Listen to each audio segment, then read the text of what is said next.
now we're going to have a look on how that can be applied. How can AI be applied at Henkel consumer brands? And I'm super happy to have here Dr. Visnjicki. I hope I pronounced it correctly or well enough. Who's going to give us some insights on that. She's currently Director Global for IR and responsible for the digital transformation in this case at the Henkel consumer brand. So please join me on stage. Thank you very much. We're very happy to have you here. Thank you. I'm happy to be here.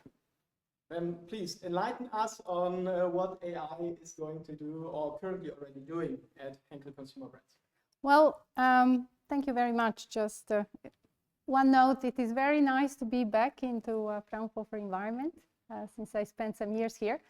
Well, I'm not going to put so much emphasis on what agents are doing for us, but I want to walk you through what really matters when you want to come to the point where agents are going to do something for you, and our experiences and our lessons learned. So let's start.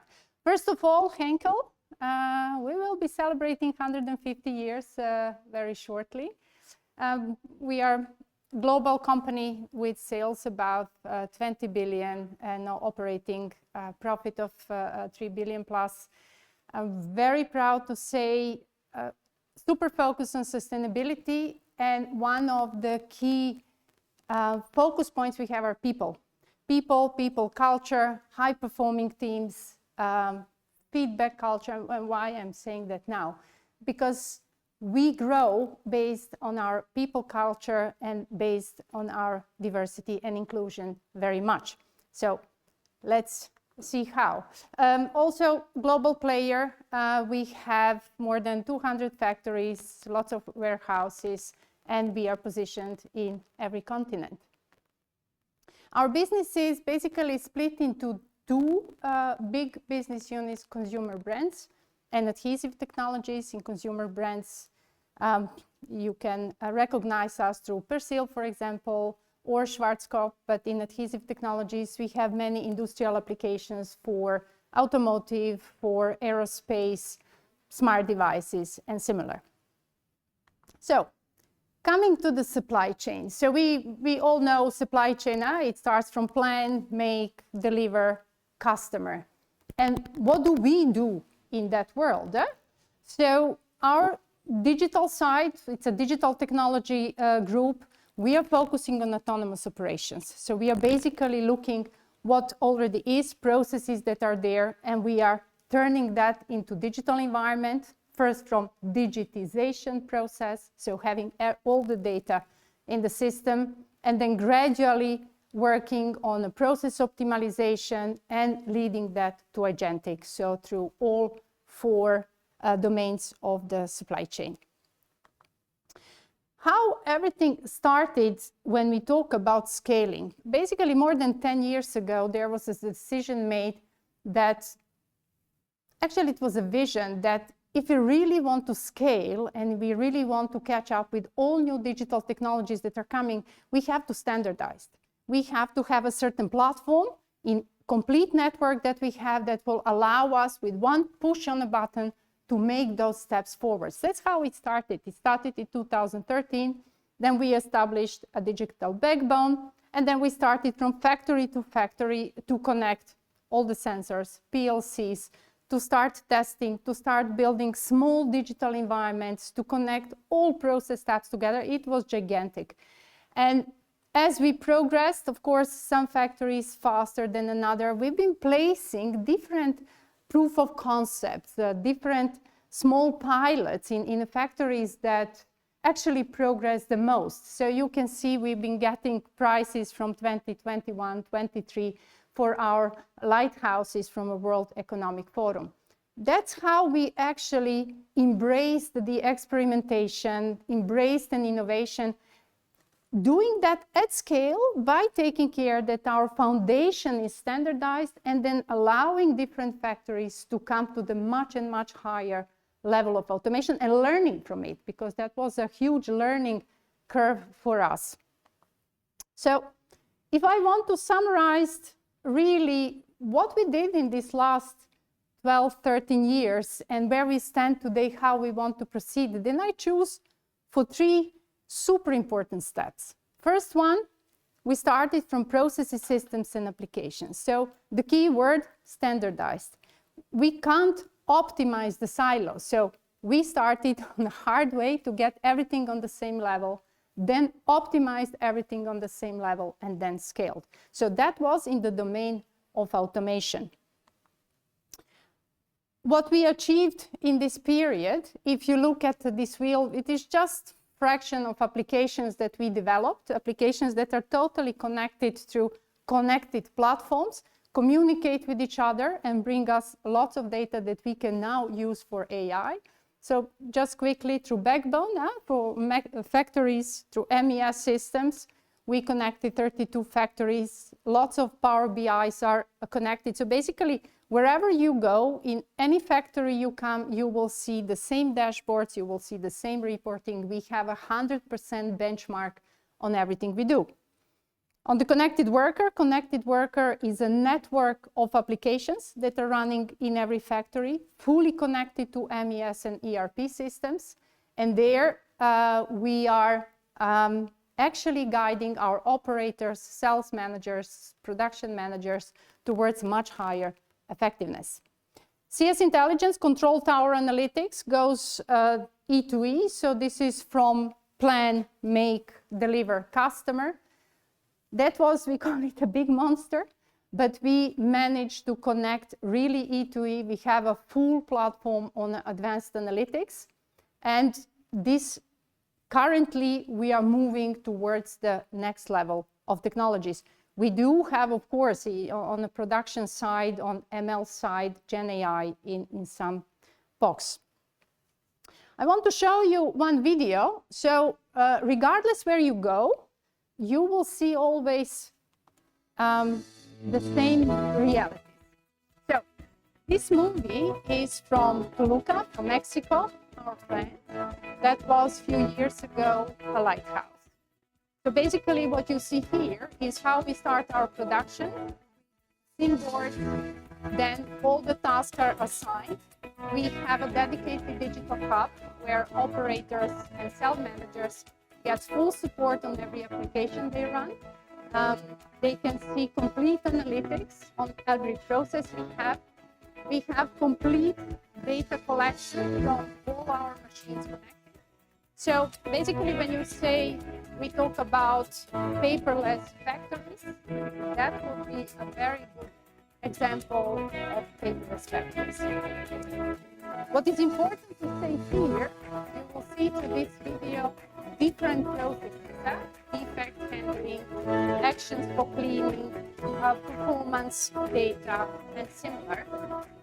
We did not start it from the application side. All these applications that we run now in our factories actually grew out of our continuous improvement processes. We call it Henkel production systems, where it took us 3 to 4 years to establish very, very strong foundation of processes we run with paper, bringing people into a deep knowledge of what every process means, for example, center lining or problem solving. And when that was established, then we started to launch our applications. So very proud to say, wherever you go, and whatever operator we have in any factory will feel comfortable and feel at home in any factory we have. Special focus on safety, hygiene, and quality. There we have a complete palette of applications, totally interlinked, to guide operators, but also to guide managers. And the next step is especially on sustainability, water usage, energy usage, into hygiene, and into safety. So here you see also Power BIs. Power BI platforms are fully connected from MES, from connected worker platforms, and from ERP platforms, so that high-level managers or whoever needs a certain information can easily navigate through our analytics platforms.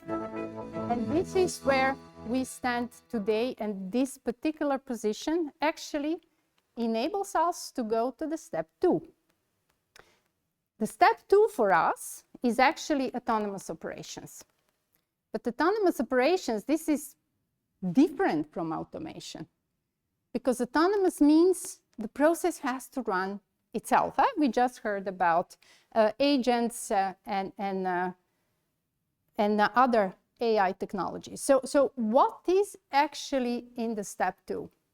Integrated closed loop process and problem to be solved. So what actually we want to do when it comes to autonomous operations, and what are the key enablers for autonomous operations: data quality, governance, and potential. So basically, 13 years ago, we started to put foundation for automation, and now we are putting foundation for agentic operations. One of the models that we actually adopted is this closed loop workflow. If you really look at the supply chain, you will see that this first picture I showed, the 4 little silos is connected with one line. This is not how supply chain works. Supply chain is actually unlimited, infinite flow of information and of data for planning and innovation, to move, to make, to source, to sell, to regenerate, and back to plants. So this is extremely complex environment where we have to be very mindful. How do we place now agents in this system? What is really the role of the agent, and which problem the agent solves? So I will just show you the way how we think and do in this environment. So basically, when you have a flow, this flow, imagine in a production, you will have many different process steps. And if you want to have increased speed for customer needs to product development on commercial response, it's not one process. So it is many independent small process flows that has to come together. So this workflow one, so we are moving basically, if you look from automation philosophy, from siloed process to interconnected workflows. But to have this, you need a different approach. So I just took 4 very common examples. Speed of inventory flow, for example. So if we talk about inventory flow, of course, you come from sales. You have to connect with production. You have to connect with warehouses. You have to connect with the supply and demand planning. All those workflows has to come together, or some other use cases. So super complex process, and absolutely not working in a siloed way of looking at the processes. So what is really the most important in this one? If we talk about E2E, system connectivity and interoperability, what it means. I showed you at the beginning, we have MES for production, and then we have connected worker platform, and then we have ERP. This is your base. But if you talk to planning and you are moving towards SAP, you will have NGB systems. If you think about customer, you will have a Salesforce systems. So every flow families will be connected to certain systems. All those systems must be connected, and interoperability has to be there. So this is the first prerequisite, where many companies have a challenge, and where many activities are currently running is actually on the data quality and data governance. So the closed loop operation required different discipline when it comes to data quality, and requires a different approach. And one of the very important thing is this particular system, yes, we can do some, let's say, proof of concepts, and we have to test technologies. But if we want to generate value out of this system and investments we are doing today, we have to be extremely clear which problem we are actually solving. Because just having a Gen AI that will just read your data will cause lots of costs, lots of investments of time and your resources. But is that really going to move the needle? I don't think so. So this kind of approach will require a slightly different way of thinking. Data flows, so this is not just having data, this is having data through the certain workflow without any gaps, with the same quality and same governance we have to apply to. And then we are actually ready for AI, machine learning, Gen AI, whatever AI. This is the foundation, actually from a process perspective, which requires very, very well-defined processes. Just like in manufacturing, what we saw on the automation side, this will not be different, but much more complex. So, third step, and maybe the most important one, and that's why I said at the beginning, the people and culture will define if we are set for success or not. There is, I like to say, the rare jewel in the digital supply chain. So this is the function that actually sits between business, so the guys that really know business processes, and between technology, but I'm not addressing IT in this side, but the digital, the AI and all those technologies. And this is the person that actually seamlessly can translate the business needs into technology, into use cases, and then put forward for IT. So this particular person is not, if you take from the point of automation, only responsible for requirements lists. This person is also responsible for a backlog. That means a very, very deep understanding how those developments should be run. And the most important quality of this person is to stop thinking in the frame of the project. It's not about the project. It's about the value that we have to deliver. Perfect customer service with minimum inventory. So optimizing inventory, that's it. So not a project, but a complete program or development that has to be run, and that person has to stay on top of it. Next to that, it's not just one person. We are talking about translators. It's about culture. So it is about cross-functional teams, fusion teams. Maybe you heard that one. One person cannot work if all other functions are in silos. So organizing multidisciplinary, multifunctional teams are absolutely important. And don't forget, what we try not to forget is that business cannot just give tasks to IT. IT has to be a part of the business, otherwise we will be lost in translation. Psychological safety and direct feedback. As I said, we have a very strong culture of high-performing teams, of direct feedback. AI is scary. Wherever we go, wherever we talk, of course, the first thing that comes to people is, yeah, do I still have a job after 2 years? How is that going to look like? And my answer usually is not, well, you should not be afraid of AI. You should think really hard about the people that can use AI, because that's a new competitive edge for all of us. So always learning and everyone digital, that's at least vision from my side and my team, and purposeful and inclusive. So also on the gender side, of course, but also on let's say, including people with different experiences and different knowledge is super important. Now, to summarize, if you look where we were 13 years ago, we started from the foundation. And we built that foundation with great care, and it's clear to us what we have, how we operate through the whole network. Then we make this step towards application to get all the data that we have, functional data, to interconnect it and to have full visibility on how our business runs.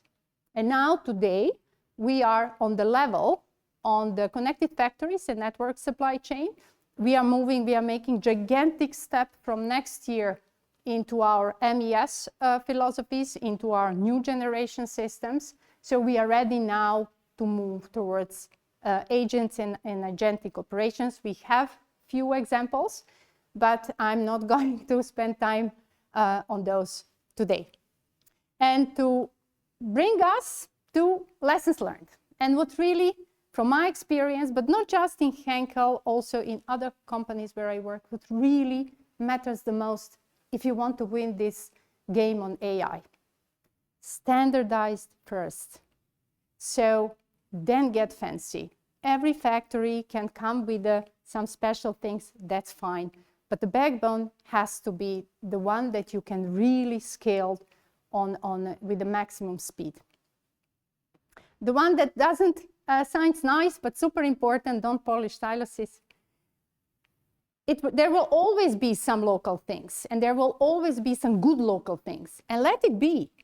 But don't put focus there, because sooner or later, they will miss connectivities, and they will die. So we have to be fully connected, and interoperability is important. Backbone first, then the AI. It's not easy to get agents, but it is impossible to get agents if you are not on the right system operability. If you want to be mindful with investments, that first define the problem and then go to technology. Because without real problem, we will not have a real roadmap. From experience, yes, we see constantly that we are missing this capabilities or that capabilities, but you have to move fast. Speed is really, it was never so important to win in this very fast game. So don't build empire, it costs you lots of money, you have to invest constantly, build ecosystem. Find the real suppliers, find the real friends, universities, whoever has a knowledge and whoever has a culture that can help you, go with it. And I put this one a little bit for me, because it is so easy to fall in love with technologies. That's what I do every day. But actually, we have to marry a business case. If we cannot explain how we are pushing, for example, gross profit, top lines or bottom lines, or how we are decreasing costs, then the dialogue of further investments are very difficult. And the last one, and maybe the most important one, people first, or nothing moves. And this is not a soft thing. This is not something we do as a hobby. This is something we do with the great care. Because yes, AI will eliminate some jobs, but technology needs people as much as people needs technology. So we have to stay extremely mindful there. So strong people culture is definitely one of the key ingredients for this competition. And with this, I come to the end of my presentation. Thank you so much, Biba, for giving us those insights, for taking us on the journey towards your digital transformation that you have done so far, and also the learning curve. Right? I love that you structured it in all those different steps and emphasized the importance of standardization on laying the groundwork. Yeah. And you talked also about how local solutions can support the whole system. So maybe let's talk a little bit about governance, because governance in this whole process is key, right? Yeah. So who actually owns the roadmap in order to ensure that the customization is not getting out of hand? Because then it's already a big mess again, and you might lose all that competitive edge that you won by standardizing and making those interfaces work. Yeah, so I can give an example of connected worker, for example. Yeah. Process is leading, not an application. So we have a very strong culture of setting processes. I said Henkel production systems on center lining, on problem solving, on all those processes that are relevant. We have digital, we follow those processes and build a network. But what you see happening wherever you go, there are other solutions, local solutions, because they can do it faster, they can do it better, it fits better. So we embrace those. Yeah. But at the same time, we guide them to teach us, because some we adopt as a global solution, some we look how to transfer functionalities, but the most important thing we explain, listen, it's fantastic, but it's not linked to the system that you need to get to take you further. Yeah. So you will stay on the level where you are, and it is totally free to be there, Just bear in mind, in one moment, you will have to make that step where the old systems talk to each other. And it works well. So we are actually embracing our factories to come with the great solutions, but we do that together. Who owns the roadmap? Actually, the roadmap has 3 owners. As I said, we are against siloing. We have our Center of Excellences that are responsible for processes, digital, and we have our local users. And this is the dialogue that we continuously drive. Well, it sounds like quite a task to keep those 3 aligned. Oh, it is. And you go really through pain. And sometimes the pain comes back, but it goes away very quickly. But there is no one side cannot own it, because that's a recipe for siloing. So if we don't break that one, we will not be very successful with our agents. So maybe in the second part, you focus a lot also on people, on skills, on employees. So having maybe a reflection on the last couple of years, how have those profiles changed? What are you currently looking for that was maybe not important 2, 3, 4 years ago? What is the derivation there? Well, what you see happening, especially in the last 5 years maybe, so there are new competencies, of course. We know data scientists, data engineers, AI solution engineers, now we get Gen AI, it's on the technical side. I think what I just said, having people with a great deep experience on the supply chain and technical in one, this is very rare. This is where we call it translators.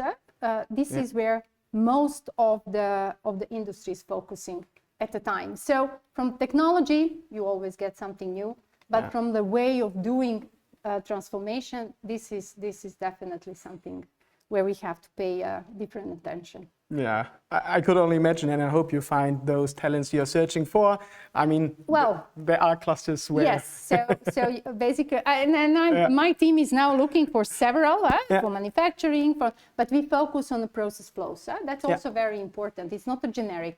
It is also what you see currently happening. We are coming from especially big companies as Henkel. We have lots of generalists, lots of very good managers, lots of very good project managers. But what you see is managing external network or ecosystem without having specialistic knowledge, you might miss the corner. So we are also placing now a very specific knowledge that we need, especially on the technology side, so to be sure that when we handle ecosystem, it works our way. So talking about the T-shape in the profile and get some depth into that in order. Yes, super important. Thank you so much for being here. It was a real pleasure to have you, and thank you for sharing all your insights on the journey. Thank you very much.